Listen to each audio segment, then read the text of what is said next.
Masih di Sapa Indonesia Malam bersama saya Friska Clarissa. Di tengah sorotan kasus suap yang menjerat hakim, Presiden Prabowo Subianto menyebut bakal menaikkan gaji hakim hingga 280% untuk hakim junior. Presiden berharap kenaikan gaji membuat hakim tak bisa dibeli siapapun.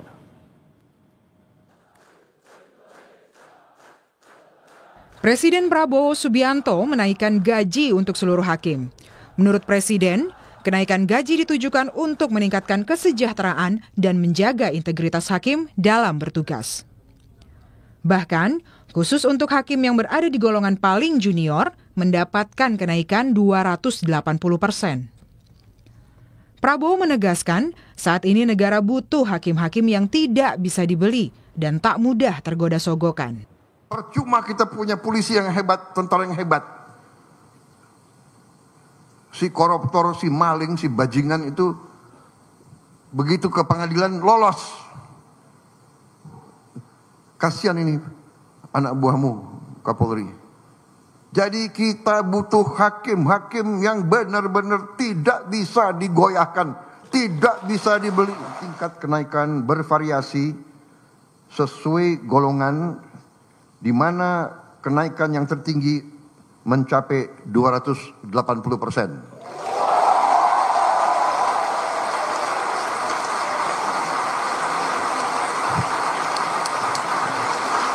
Dan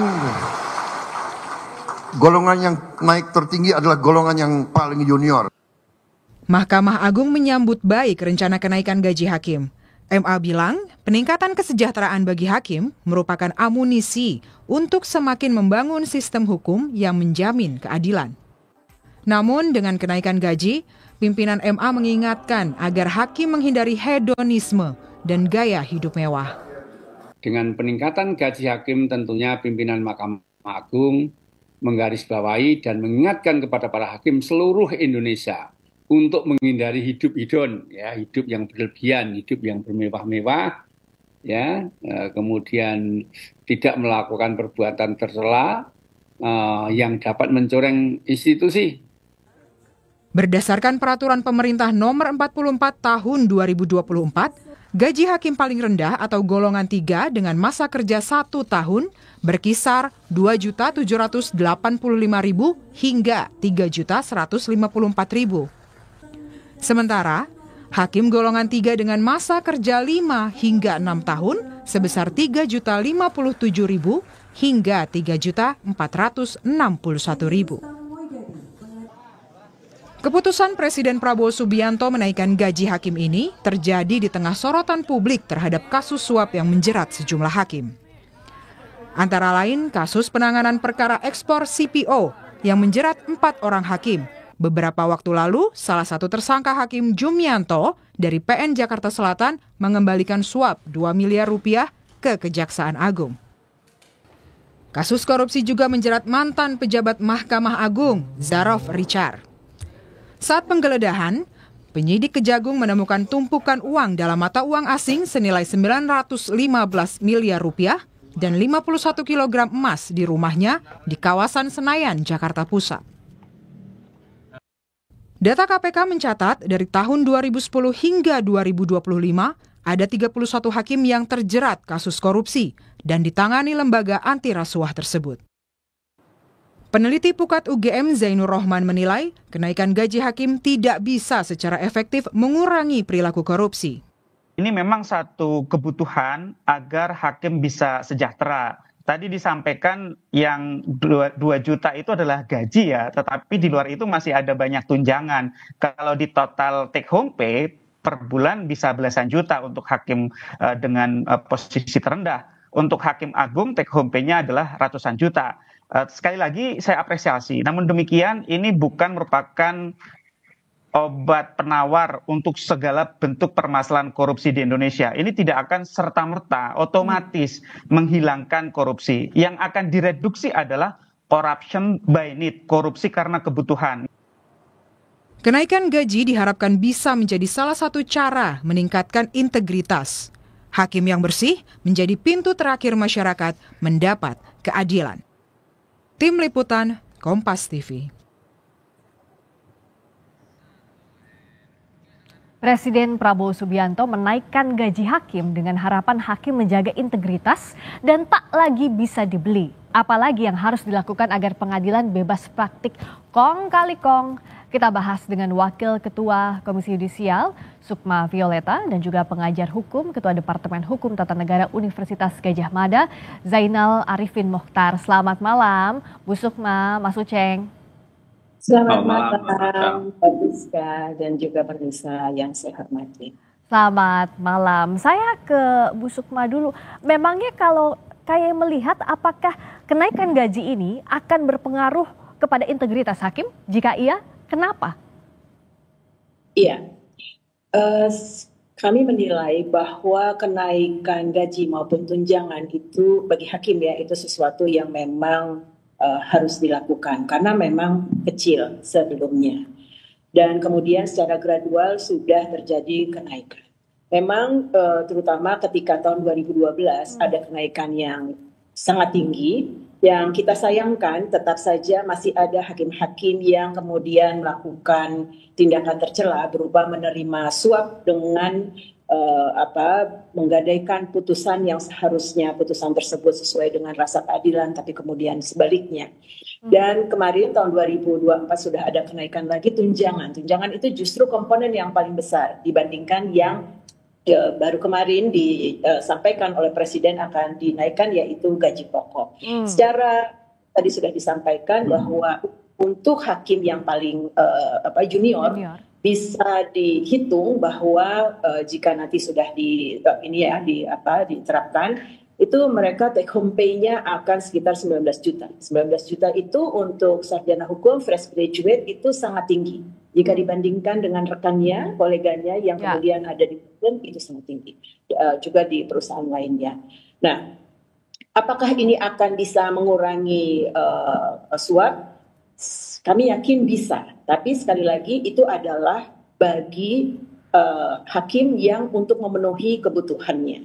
Adapun hakim selalu menghadapi satu situasi di mana ada tawaran, yang tawarannya itu jauh lebih tinggi, ya mungkin bisa ratusan kali dan sebagainya. Sehingga yang penting adalah pertama adanya pengawasan yang efektif. Selama ini pengawasan ada internal yaitu Badan Pengawas Mahkamah Agung dan kami Komisi Yudisial sebagai pengawas eksternal.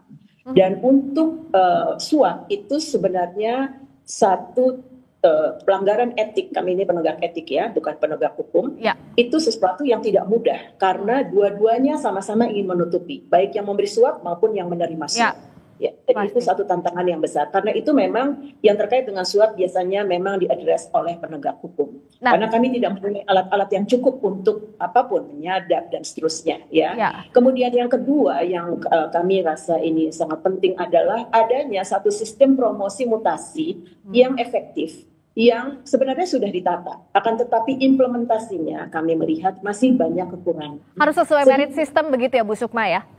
Ya harus merit system, tapi merit system itu sebenarnya lebih ke arah integritasnya, ya aspek integritas. Sebab secara umum kompetensi para hakim itu kurang lebih sama. Tentu ada yang lebih pintar, ada yang kurang. Tetapi aspek integritas itu adalah hal yang saat ini sangat krusial. Nah, sehingga kami berharap ke depan promosi hakim itu sangat dilihat aspek integritasnya, sehingga cek integritas itu sangat penting dilakukan oleh Mahkamah Agung dan kami Komisi Yudisial sangat ingin untuk bisa membantu Mahkamah Agung melakukan cek integritas bagi para hakim yang terkait dengan promosi hakim. Tadi kan ada beberapa komponen yang disebutkan Bu Sukma, kita bahas satu persatu. Mas Uceng, kalau dari menaikkan komponen gaji, tadi untuk fresh graduate, hakim junior dibandingkan lulusan sarjana hukum lainnya, ini termasuk yang lebih besar. Nah, apakah ini jadi langkah yang bijak dan efektif kalau tujuan utamanya adalah menjamin bebas dari korupsi? Yang pertama begini, kalau dimaknai sebagai sebuah langkah untuk melakukan perbaikan dengan menaikkan gaji, saya tentu tidak bisa menolak itu karena teorinya bicara begitu. Anda baca buku apapun, Jeremy Fogg bilang begitu, Susan Rose Ackerman bilang begitu, orang-orang yang bicara bagaimana pemberantasan korupsi itu biasanya memang menempatkan remunerasi, kenaikan gaji, penyesuaian gaji itu sebagai salah satu. Ya, makanya salah satu ini harus saya garis bawahi. Nah, yang kedua, teman-teman harus paham penyakit di suap hakim ini. Jangan pandang bahwa suap hakim ini adanya sekedar di level bawah. Ya, di level pengadilan tinggi, bahkan di level yang paling banyak dibicarakan orang sebenarnya di level hakim agung. Nah, jadi begini, apakah yang dilakukan naikkan gaji di level bawah itu akan menyelesaikan problem? Saya kira tidak tentunya. Kalau itu dipandang sebagai resep tunggal. Kalau itu dipandang sebagai resep tunggal, seakan-akan ini adalah panacea, diminumkan, maka semua penyakit itu sembuh, tentu kita sedang melakukan langkah yang bodoh sebenarnya kalau menganggap itu sebagai satu-satunya cara. Bisa dibayangkan begini, hakim di level bawah itu tidak memegang perkara besar, tidak memegang perkara penting.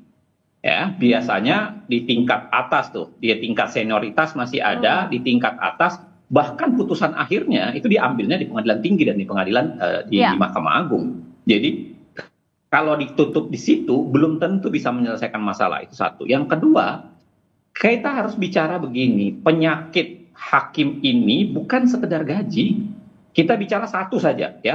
Sekian banyak nih, tadi udah disinggung oleh Mbak Sukma sebenarnya. Soal pengawasan. Kita bicara pengawasan ini sekarang, ada pengawasan yang dilakukan oleh Mahkamah Agung, ada pengawasan yang dilakukan Komisi Yudisial. Tapi Komisi Yudisial ini ya persis nama di belakangnya itu, sialnya aja dapatnya banyak. Anda bisa bayangkan ya, Komisi Yudisial itu mengalami pengerdilan kewenangan secara sistematis mulai dari tahun 2006. Kalau Anda lihat keinginan kita membangun Komisi Yudisial di tahun 2004 ya, di perubahan Undang-Undang Dasar, Komisi Yudisial itu dibayangkan memperbaiki kekuasaan kehakiman, tapi mulai dari tahun 2006 sampai tahun kemarin itu terjadi pengerdilan luar biasa, satu persatu kewenangan Komisi Yudisial yang berkaitan dengan seleksi hakim agung, lalu kemudian menegakkan etika perilaku hakim itu dipangkas satu persatu, termasuk soal seleksi hakim di level bawah. Makanya tadi saya agak nelangsa ketika Bu Sukma seakan-akan memohon-mohon itu, mohon kami dilibatkan untuk mengawal proses seleksi. Sebenarnya di undang-undangnya dulu sudah bicara begitu. Tapi tidak ada lagi begitu. Saja orang yang melakukan judicial review dan dibatalkan, tiba-tiba dihilangkan. Makanya saya bilang begini, kalau kita membayangkan tiba-tiba menaikkan gaji ini adalah simsalabim buat proses, menurut saya kita sedang melakukan istilah saya itu juara mengharap satu. Kita bukan harapan satu, tapi kita juara mengharap satu. Persis ya? Iya, berharap aja. Persis yang saya bilang tadi. Hakim muda, hakim baru itu bukan yang memegang perkara. Mostly. Dia bukan di level itu. Apalagi penyakit suap menyuap itu biasanya terjadi di hakim senior, ketua pengadilan. Yang punya akses terhadap kasus gitu ya, Mas Uceng ya, yang biasanya kena kasus itu mereka yang punya akses strategis terhadap kasus tertentu begitu kan, dan itu di level senior biasanya. Persis. Nah, makanya kalau kita sebenarnya begini, di level atas sudah dinaikkan juga gajinya, di Mahkamah Agung, pengadilan tinggi sebenarnya sudah ada kenaikan gaji itu, dan saya kira lumayan signifikan. Cuman kan begini, ketika kita naikkan gaji sebagai sebuah resep tunggal, tidak kita sertai dengan resep-resep lainnya, termasuk misalnya yang dibicarakan Bu Sukma tadi soal menaikkan pengawasan. Menurut saya kita sedang membiarkan hakim menerima gaji ganda. Gaji halalnya besar, gaji tidak halalnya juga besar akhirnya. Jangan sampai itu terjadi. Itu saya kebodohan kalau kita lakukan. Nah kita bahas soal ini. Kan artinya kenaikan gaji, kenaikan tunjangan bukan resep ketok magic semestinya untuk bicara soal integritas jadi lebih baik. Kalau bicara soal faktor pengawasan, sebenarnya waktu terakhir kita ada kasus hakim mengubah hasil putusan untuk terdakwa, ini kan sudah dibahas juga bahwa pengawasan internalnya juga nggak jalan, apalagi pengawasan eksternal. Bu Sukma, ini mandeknya di mana sih soal pengawasan? Iya, sebenarnya dua-duanya sama-sama jalan, tapi tentu pengawasan internal memang mempunyai, seperti biasa pengawasan internal ya di berbagai kementerian lembaga itu memang punya satu ininya sendiri ya, feature-nya sendiri. Nah, pengawasan eksternal itu sebenarnya diadakan oleh negara ini pasca reformasi itu justru untuk menjamin bahwa karena kita tidak kenal sama sekali antara pengawas dan yang diawasi, maka kita objektif saja dalam menilai satu laporan dari masyarakat. Memang ada beberapa hal yang merupakan kendala. Yang pertama adalah kita dan Badan Pengawas Mahkamah Agung itu kewenangannya sama. Jadi ada beberapa kali itu jadi adu cepat begitu ya. Sehingga ini harus lebih diperjelas mengenai hal ini. Dan kemudian yang kedua adalah eksekusinya. Jadi ada banyak sebenarnya rekomendasi sanksi yang diajukan oleh Komisi Yudisial, tapi kemudian tidak dieksekusi di Mahkamah Agung dengan berbagai alasan yang menurut Agung itu dianggap memang tidak bisa seperti itu. Itu biasanya terkait dengan teknis yudisial. Artinya pertimbangan hukum di dalam putusan atau amar di dalam putusan itu sebenarnya janggal begitu ya. Dan kemudian kalau kita lihat, kita analisis memang ada hal-hal yang menunjukkan ada pelanggaran kode etik hakim. Itu ada di dalam perkara ketika kita menangani perkara majelis hakim yang menangani perkara Ronald Tanu di Pengadilan Negeri Surabaya, dan kemudian kita menyatakan bahwa hakim ini melakukan pelanggaran kode etik yang berat dan kemudian kita usulkan untuk dilakukan pemberhentian. Jadi dibawa dulu ke majelis kehormatan hakim, kemudian nanti ditentukan diberhentikan atau sanksi yang di bawahnya. Dan itu tidak ditindaklanjuti, dan beberapa bulan kemudian benar saja aparat penegak hukum kemudian menangkap majelis hakim tersebut, dan memang intinya adalah pertimbangan hukum yang janggal tersebut. Amar yang janggal tersebut itu memang pesan dari orang yang menyuap. Sehingga mengenai teknis yudisial ini kita tidak jangan terlalu strict sekali, karena praktek yang terjadi, praktek yang tidak tercela ini itu memang banyak masuknya dari pertimbangan hukum yang janggal tersebut ya, yang menjadi outcry bagi publik. Bukan berarti kita akan mengurangi independensi dari hakim dan pengadilan. Akan tetapi memang kita harus duduk bareng ya, karena di luar negeri juga ada penelitian yang dilakukan oleh satu lembaga tentang batas antara ini merupakan pelanggaran teknis yudisial atau ini pelanggaran kode etik. Nah, ini yang kita harus duduk bareng, karena selama ini sudah ada praktek yang mengabuse independensi dalam membuat pertimbangan hukum, dalam membuat amar putusan yang ternyata berbau korupsi. Sehingga kita ingin ke depannya segala sesuatunya menjadi lebih baik, maka kita akan tata bareng, baik antara Komisi Yudisial maupun Mahkamah Agung. Tadi yang disampaikan Bu Sukma tajam, tapi disampaikannya secara halus nih Mas Uceng. Jadi kalau mau ada keinginan atau ada will untuk memperbaiki ini, harusnya kan nggak gaji aja yang dinaikkan. Kita sepakat kesejahteraan ini adalah hal yang penting, tapi bagaimana agar beriringan pengawasan juga dilakukan? Singkat saja, silakan Mas Uceng. Iya, sebenarnya ya kalau kita baca risalah Undang-Undang Dasar ketika pembahasan pasal 24A, 24B khususnya menempatkan Komisi Yudisial, itu kan menarik sebenarnya pasal yang dipakai di pasal 24B, yaitu mengatakan bahwa KY punya kewenangan untuk melakukan seleksi hakim dan kewenangan lainnya dalam rangka menegakkan etika perilaku hakim gitu. Nah, kalau Anda baca baik-baik asal-usul makna kewenangan lainnya dalam rangka menegakkan etika, itu sebenarnya banyak sekali usulan di antara anggota MPR. Termasuk misalnya seleksi hakim di tingkat bawah, lalu kemudian boleh melakukan apa saja dalam proses pengawasan. Tetapi ketika dirumuskan menjadi undang-undang dasar, itu diubah katanya itu. Dan kewenangan lainnya. Jadi seakan-akan mau dikasih kayak bonggahan. Dan itu sebabnya semenjak KY ada, lalu kemudian dikasih begitu banyak kewenangan ke KY, kewenangan pengawasan, kewenangan ikut dalam seleksi hakim di tingkat bawah, ya. Nah, tapi itu semua kan dihilangkan melalui judicial review. Atau persatu itu kan dipangkas. Kalau kita bicara begini, tadi seakan-akan menaikkan gaji hakim baru itu menyelesaikan masalah. Saya mengatakan tidak juga. Kenapa? Karena yang harus kita batasi di awal itu kemauan kita untuk memperbaiki proses seleksi hakim. Sederhana, garbage in, garbage out. Kalau kita yang masuk itu adalah sampah, ya hasilnya juga akan menghasilkan sampah. Itu sebabnya ketika Mahkamah Agung tidak cukup baik ya sampai reformasi dilakukan. Nah itulah sebabnya kenapa kita buat KY. Lalu kemudian kita taruh KY di Undang-Undang Kekuasaan Kehakiman bicara itu, Undang-Undang Pengadilan TUN bicara itu, Pengadilan Agama bicara itu. Kita taruh KY untuk ikut dalam seleksi awal untuk memperbaharui proses seleksi hakim di tingkat bawah sampai di Mahkamah Agung. Tapi sayangnya kewenangan ini kan dibatalkan. Jadi saya mau bilang begini ya. Kalau kita bicara soal kewenangan pengawasan, maka salah satu yang harus didudukkan kembali itu adalah bagaimana kita mengharapkan KY ini. Karena kalau KY terus-menerus digerus dengan cara ini, menurut saya nanti KY tersisa menjadi seperti pansel Hakim Agung saja.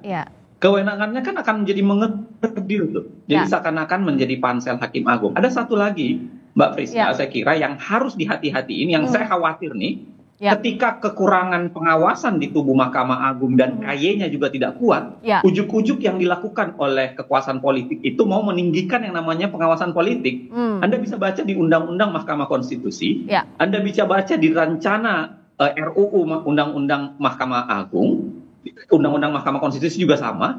Ada keinginan para politisi untuk melakukan evaluasi secara gradual, secara berkala terhadap hakim. Jadi Anda bisa bayangkan yang melakukan pengawasan pada hakim itu DPR, dan saya kira itu menjadi berbahaya. Makanya begini, walaupun ada kebutuhan besar kita untuk melakukan perbaikan pengawasan, tapi jangan biarkan itu KY-nya dilemahkan, diganti oleh kekuasaan politik, pengawasan oleh DPR. Nah itu berbahaya menurut saya. Jadi kita harus lihat itikatnya juga, tidak hanya menaikkan gaji hakim, tapi pengawasan internal dan eksternalnya juga harus diperkuat, termasuk juga soal seleksi sejak awalnya juga harus dilakukan secara terbuka dan bisa dijaga integritasnya dari sana mulainya. Terima kasih Mas Uceng, terima kasih juga Bu Sukma, Wakil Ketua Komisi Yudisial Sukma Violeta, dan Pengajar Hukum Ketua Departemen Hukum Tata Negara UGM Zainal Arifin Mokhtar. Selamat malam. Selamat malam. Berikutnya saudara, kami kembali dengan sorotan lainnya. Bupati Raja Ampat Ori Deko Burda meminta wisatawan tak berkunjung ke lokasi wisata dekat aktivitas pertambangan nikel. Langkah ini guna mengantisipasi gejolak keamanan dan memastikan para wisatawan aman. Informasinya usai jeda.